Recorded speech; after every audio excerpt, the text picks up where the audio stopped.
জনাব আসাদুজ্জামান তুহিন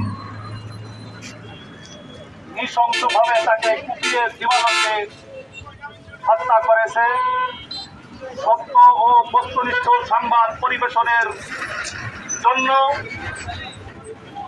এদেশে যদি সত্য ও বস্তুনিষ্ঠ সংবাদ পরিবেশন করা না হয় তাহলে এই দেশের জাতির ভবিষ্যৎ অন্ধকারের দিকে আস্তে আস্তে করে চলে যাচ্ছে। তাই আমি সরকারকে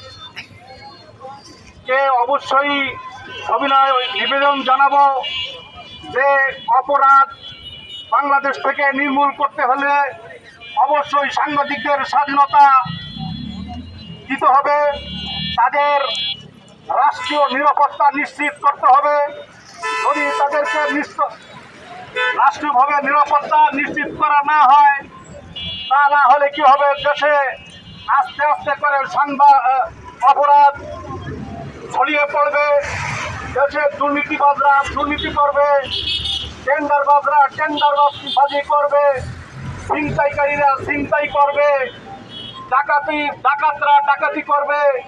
এদেশে যত অন্যায় অত্যাচার একমাত্র জীবনের ঝুঁকি নিয়ে সাংবাদিকরা সত্য ও বস্তুনিষ্ঠ সংবাদ পরিবেশন করে, কিন্তু তাদের এই সংবাদ পরিবেশন করতে গিয়ে যদি পর্যায়ক্রমে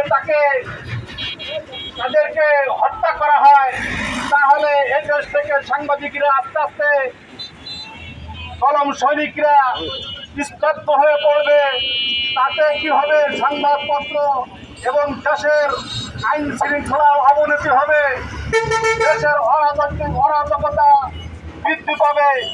এজন্য আমি সরকারকে অবশ্যই দাবি জানাবো যেন ভবিষ্যতে সাংবাদিকদের যেন এইভাবে নৃশংসভাবে হত্যা করা না হয়, রাষ্ট্রীয়ভাবে তাদেরকে নিশ্চিত করতে হবে, তাদের নিরাপত্তা নিশ্চিত করতে হবে। পরিশেষে এই ভাঙ্গা প্রেস ক্লাবের পক্ষ থেকে সেই আসাদুজ্জামান তুহিনের হত্যাকারীদের দ্রুত বিচার, ফাঁসির রায় কার্যকর করে কলঙ্ক মুক্ত করতে হবে, এই আশাবাদ ব্যক্ত রেখে পরিশেষে আমি আরেকটি কথা বলতে চাই যে এই আসাদুজ্জামান তুহিনকে হত্যা করার পর তার যে পরিবারটি রয়েছে তারাই ভুক্তভোগী হয়েছেন।